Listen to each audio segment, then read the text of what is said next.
Hürmetli vatandaş, bugünkü leksiyalarımızı başlayımız.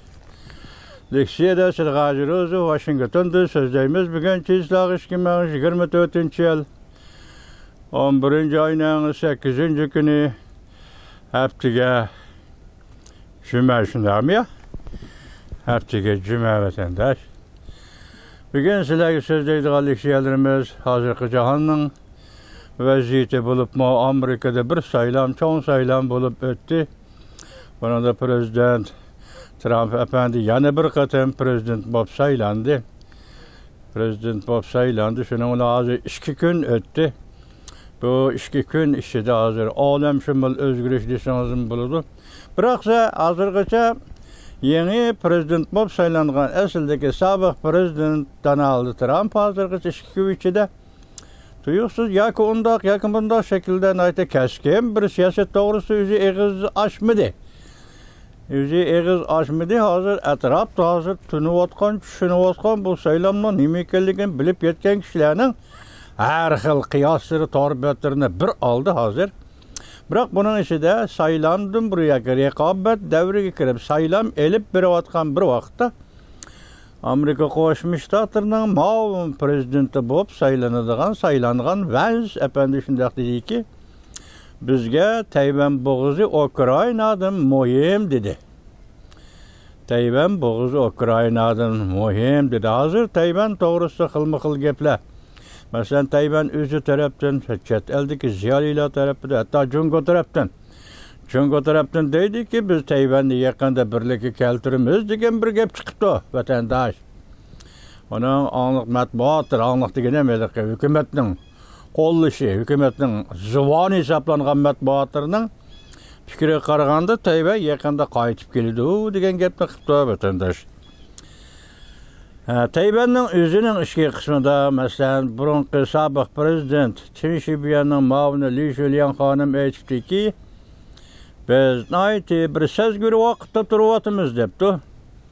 Tayvan intayin sezgür vaqt turvatıdı. Tayvan şuna hushyor bulup turuşu ve şundaqlı vaziyetni pamlab turuşu, bilip turuşu bulup mu Amerika bilen bo'lgan vaziyetni saqlab turuşu.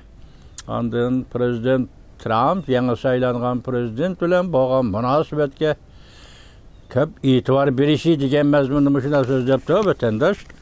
Ana bunun içinde en asaslı bugünkü haberde nima desiniz? Bugünkü haberde yani günün 7. gündeki haberde Rusya Federasyası'nın prezidenti Vladimir Putin'nin Prezident Trump'ның yeniden yani prezident bo'lib saylanganligini tabriklab evetken tabriknomasi. Bu tabriknoma hozir yozma şekilde kelishdan burun Yaponiyadagi Xitoy faylasufi Zhang Xinjining video filmi deb ketdi. Avval sizlar shuni bir ko'rib o'tinglar vatandaşlar. Prezident Vladimir Putin Donald Trump'ning prezident bo'lib saylanganligini tabrikladi. Rossiyaning suhbatlashishga tayyor ekanligini bildirdi. Bu Zhang Xinji. Xabar mundaq boshlandi. Rusya Prezidenti Vladimir Putin Perşembe 11. ayının 7. günü Donald Trump'ның yani bir qatim prezident bo'lib saylanganligini tabrikladi. Uning suiqasd ostida amon qilib ko'rsatgan g'ayratini madhiyaladi. Moskva prezident Donald Trump bilan suhbatlashishga allaqachon tayyorlik qilib bo'ldi deb ko'rsatdi. Tabriknomada shunday ko'rsatdi. Az günde Aksaray'a kirdigan Prezident Trump ziyaret kabul kılgandı mındak ko'rsatdi. Prezident Vladimir Putin bilen ma'lum şekilde suhbatlashishga tayyorlab bo'ldim. Tayyorlik qilib bo'ldim. Mavzu anda musha xabarni sizlarga yetkazib atgan mavzu Zhang Xinjining qo'ygan mavzusi mundaq vatandaş. Xi Jinpingning beshi qayib ketdi. Onun qadinash do'sti Vladimir Putin uningda yuz o'rdi.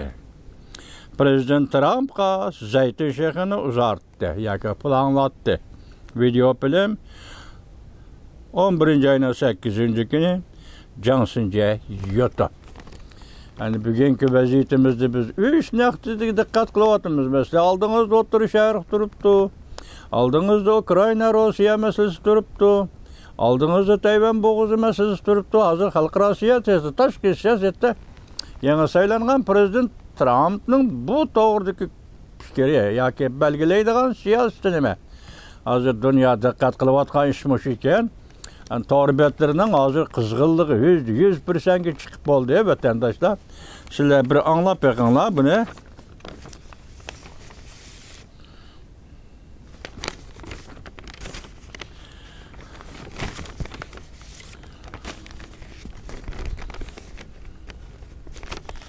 Evvel birincisi şu Ukrayna'ya münasebetlik cuma vatandaş. Mesela qaraylı bunu evvel materyal siz gibi topşıraylı bu bir fevkalade haber endi hesapta. En katı söz ibarlarını işiltip G'arb lageri Çavuşen'nin Ukrayna asker evetkenligi to'g'risida qattiq bayonot e'lon qildi.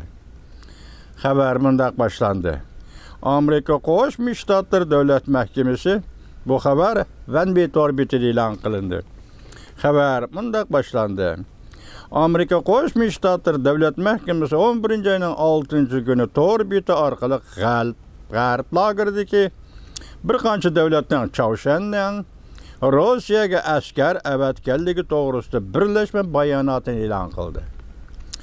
Ko'plagan davlatlarning xabarlariga asoslanganda Çavuşen 10 ayning boshlarida Rossiyaga askar evatdi. Bu harakat xalqaro jamiyatning keng ko'lamli diqqat qilishini keltirib chiqardi. Bu bayonotda imzo chekkan davlatlar jumladan Avstraliya, Kanada, Fransiya, Germaniya, İtalya, Yaponiya, Koriya, Yeni Zelandiya, Angliya, Amerika ve Avrupa İttifaqı'dan ibaret. Bayonotda mundaq ko'rsatildi. Çavuşen'e Rossiyaga bir qancha ming askar evatganligi bu harakat Çavuşen'ning Rossiyaning Ukraynaga tajovuz qilganligini, bevosita qo'llaganligini ko'rsatib berdi. Bunda harakat Rossiya askarlari orada ölüm yetinin köp bo'lganligini ko'rsatib berdi.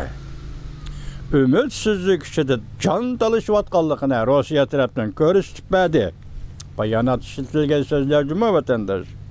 Shundaqla to'qinishning kengayib ketishini aks ettirib berdi.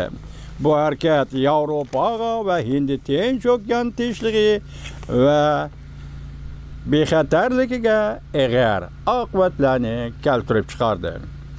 Bu harakat orqali xalqaro nizomlarga xiloflik qilindi. Jumladan Birlashgan Davlatlar Tashkiloti nizomnomasiga xiloflik qildi. Har ikki taraf mayli Çavuşen mayli Rossiya kelishim orqali Yevropaga askar yetkazib shunday xiloflik qildi. Bayonot Rossiya bilan Çavuşen o'rtasidagi harbiy ishlar hamkorligi ayblandi. Cümleden Çavuşen Rossiyaga raketa qatorli qurollarni eksport qildi. Shundaqla bayonotda bunda harakatlarning bexatarlik komitetining ko'p turlik qaroriga xiloflik qilganligi ta'kidlandi. Bayonot yani Rossiyaning bexatarlik komitetining qaroriga xiloflik qilib, ya'ni Birlashgan Davlatlar Tashkiloti bexatarlik komitetining nizomnomasi va qaroriga xiloflik qilib, Çavuşenga yadro qurollari texnikasi ve raketa qurolları texnikasi bergan mümkünlük alayda ta'kidlandi ve tanqidlandi. Bayonotning en oxirida Ukraynaning erkinligi, egilik huquqi, mustaqilligi va zamin putilligini qo'llaydiganligi bildirildi. Dal hozir xalqaro jamiyat hamkorlashib voqeaning taraqqiyotiga diqqat qilayotganligi bildirildi. Biz arlıqda Çavuşen askar chiqadi Ukraynaga, hozir Torskda urush qatnashyapti Korskda. Ondan soni mushincha yoki uncha dedik oxiri Birlashgan Davlatlar Tashkiloti Amerika Qo'shma Shtatlarining vakili Rossiyaning vakilini tanqid qildi va masalani aniq topshirishni talab qildi vatandoshim. Shuningdek keyin endi hozir saylam 5-kuni Amerikada saylam oxirlashib Prezident Trump yani qayta prezident bo'lib saylangandan keyingi 11 ayning 6 kunida Amerika Qo'shma Shtatlari Davlat Mahkamasining e'lon qilgan bayonotining mazmuni yo'q qo'rqadik.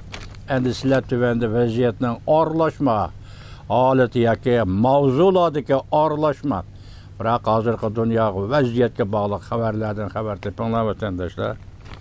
Masalan, deyli Prezident Trump Iranni qo'rib qo'ydi. Rossiya Ukrainani oshkor bo'ldi. Rossiya Ukraina planı oshkor bo'ldi. Ukrainaning sharqi sap urush liniyasini to'nglatib, Yevropaning vakolatan boshqarishiga berish. Bak gapni anglang vatandosh. 3 yo'l bilan Ironni qo'rib qo'yish, qistab kelish, Ironga qistab kelish. Amerika Jungo savdo urushi pat arada boshlanadi. Çin yuanlik siyasi 11 ayın 7 günü YouTube bunu siz qarab turing. Ukrainanın sharqini hozir Rossiya besib oldi deyli. Tungunimda 477 ming necha kvadrat kilometr zaminni Rossiya besib oldi. Hozirgi planda da'vatida buningda Ukrainanın zaminini sharqi qismida besib olingan zaminni Rossiyaga mutava emas.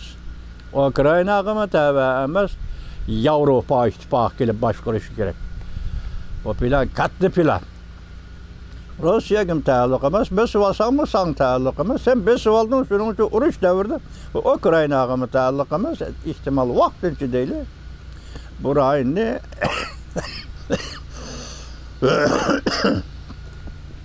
Yevropa boshqarishi kerak. Yana bir xabar vatandosh.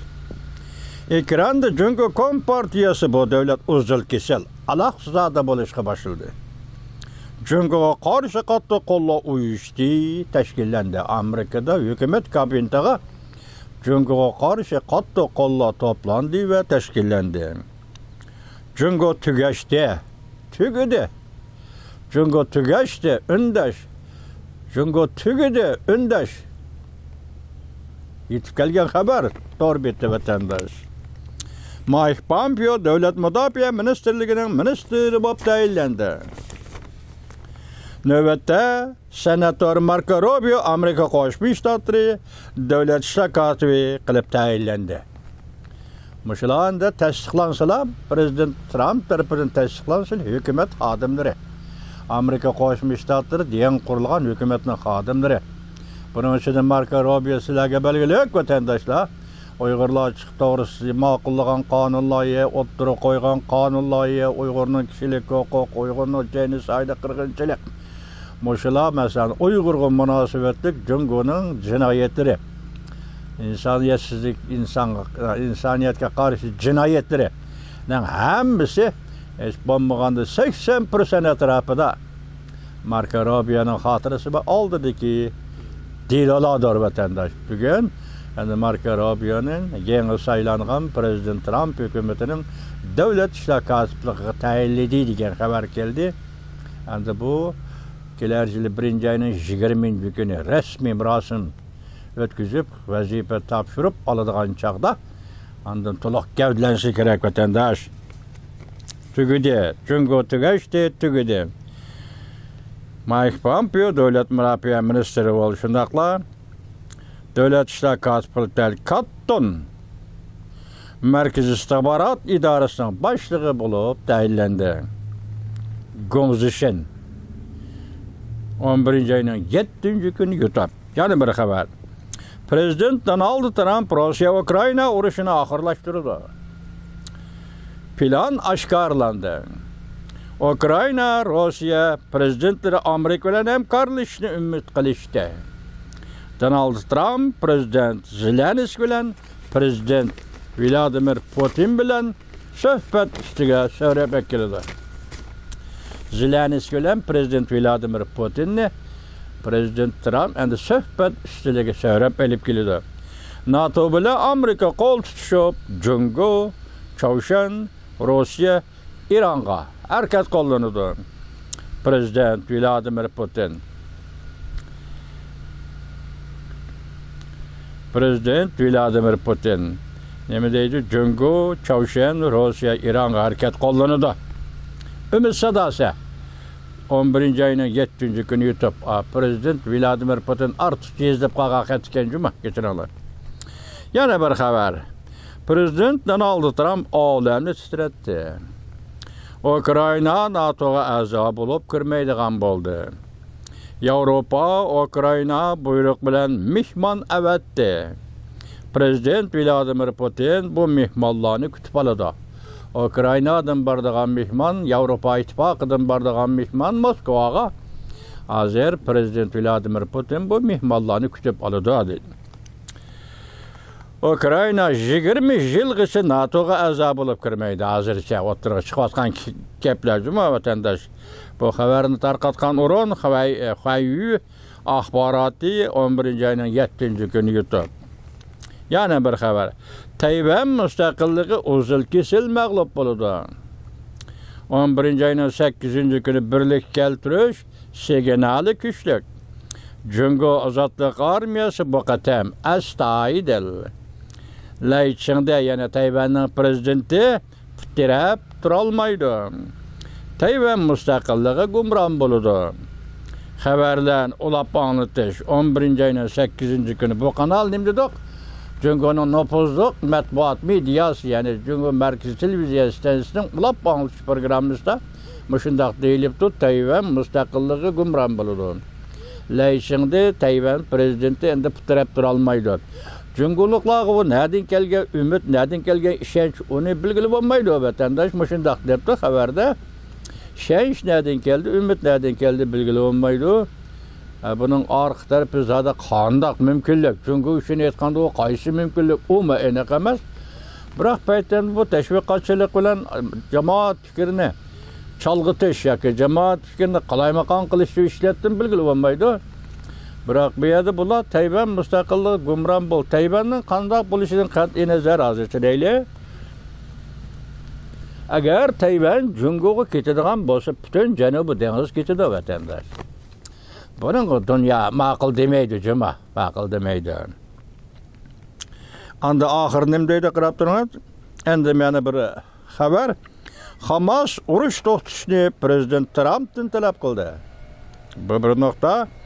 Anda Mike Pompeo harbiy huquqqa ega bo'ldi. Davlat mudofaa ministri Amerika Tayvan bilan balki diplomatik munosabat o'rnatadi. Bu oraliqda shunda aytilib kelgan. Bugunmi bu yer shunda aytilib ketdi. Bu zodi anda rahbarlarning Amerika Qo'shma Shtatlarining yangi rahbari, yangi saylangan rahbari prezident Trampning qarori yoki siyosati, belgili siyosat qandaqmi shunga bog'liq bo'ldi vatandosh. Anda yana bir oxirgi bir jumla prezident Trump Xi Jinpingdan hisob oladi. Turganim degan to'q Dunyo sog'liqlik tashkiloti va yuqumli virus degan edi vatandosh. Bugun yana qandaq hisob masalan savdo yangi savdo urushi boshlandi deyildi vatandosh hamma narsa o'tirg'i chiqdi. Gaplarning hammasi burun o'tirg'i chiqqan gaplar va bu qatam ko'proq ta'kidlanish shaklida o'tirg'i chiqyapti. Hozirgi gapda aytganda vatandosh dunyoda ziddiyat nima? Sizning oldingiz, bizning oldimiz ziddiyat bir Ukraina urushi masalasi, ikkinchi o'tirish avr qurish masalasi. Anda Tayvan bo'g'zi masalasi bevosita Jungoga munosabatlik masala. Anda bu yerda hayron qoladigan bir ish, anda amaliy bo'lgan bir ish, boya yuqorida Van Sepentani saylan jarayon Tayvanning muhimligini qanday ta'kidlaganligini oldingizga aytdik. Bu qatam hamda Junanxay Jungo Kompartiyasining sekretari Xi Jinping ve boshqa davlat boshliqlari qatorida prezident Trumpning yana prezident bo'lib saylanishini tabrikladi. Tabriklaganda bundaq bir ikki jumla so'zi bor. Masalan, ikkimiz hamkorlashsak, ikki davlat o'rtaq foydaladi. Ikkimiz bir-birimizga dushmanlasak yoki o'zaro kurash qilsak, ikki davlat, ikki millat o'rtalikda ziyon tortadi. Mushu jumlani Prezident Trumpning yana prezident bo'lib saylanishini tabriklayotgan Jonghua Xalq Jamhuriyatining raisi Xi Jinping shundoq ishlatdi desa, endi oddiy holda bizim buni baho berib bu odam elishib qoldimi deymiz vatandosh. Sen bugun bir davlat prezidenti, yangi saylangan davlat prezidenti Amerika Qo'shma Shtatlarining prezidenti yangi saylangan Donald Trump tabrik evatgansiz, tabrik yo'li bilan bo'ladi. Birleşsek undaq bulduğu faydalarımız, karşılaşsak, kurash qilsak, ziyon tortib, bu so'zning nima zaruriyati bor? Masalan, tabriklash evatgan tabrik etib, bu so'zni qisqartirishning nima zaruriyati bor? Ikki xil.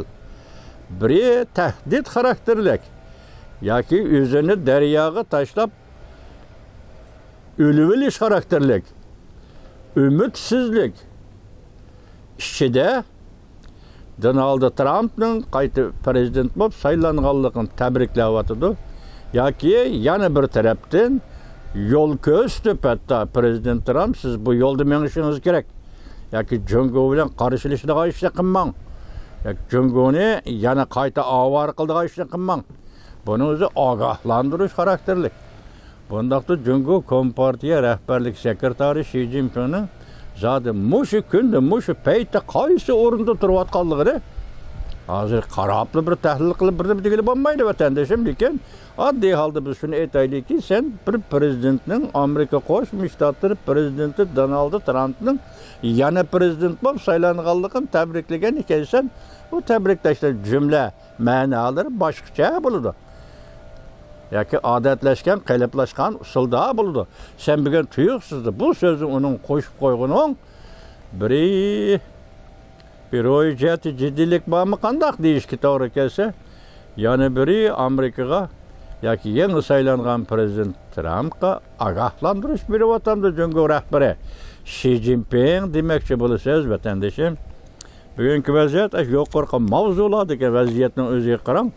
Alayda fikrlar ekan hozir o'tirib chiqayotgan konkret masala biri prezident Vladimir Putinning tabrik telegramma savatganligi, ikkinchi Xi Jinpingning tabrik telegramma savatganligi, uchinchisi andan saylan davrida muavin prezident bo'lib saylangan Vladimir Putinning Tayvanning muhimligini ta'kidlaganligi, ana bundan boshqa andan eng gavdaliki sizning oldingizda konkret ish bugün Amerika Qo'shma Shtatlarida yangi saylangan prezident Donald Trump o'zining kabinet a'zolarini dastlabki qadamda tayinlash, bekitishdan aytdi. Buning ichida davlat ishlar kotibi Marco Rubio, davlat mudofaa ministri sobiq davlat ishlar kotibi Mike Pompeo bugun bu hukumatda davlat mudofaa ministri.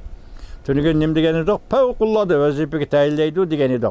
O vazifaning darajasi nima, o vazifaning ma'muriy hukmi va ismi nima o'tirg'i chiqmadi. Bu hamda dastlabki loyihalar bo'lishi kerak vatandosh. Rasmiy hukumat kabineti kelar yili 1-oyning 20-kuni e'lon qilinadi. Endi bugungi xabarimizda sizlarga shuni dedik, hozir prezident Trump Amerikada yangidan prezident bo'lib saylandi. Jungo tugashdi, undash. Mushu cümleni yoki mushu şuarını işletken to'g'ri biti belki umumiy vaziyatni kuzatib shunday xulosa chiqarish shaklida o'tirib qo'ygan bo'lishi mumkin vatandoshlar. Bugungi vaziyatimiz mushunchalik sizlarga yetkazgan vaziyatimiz.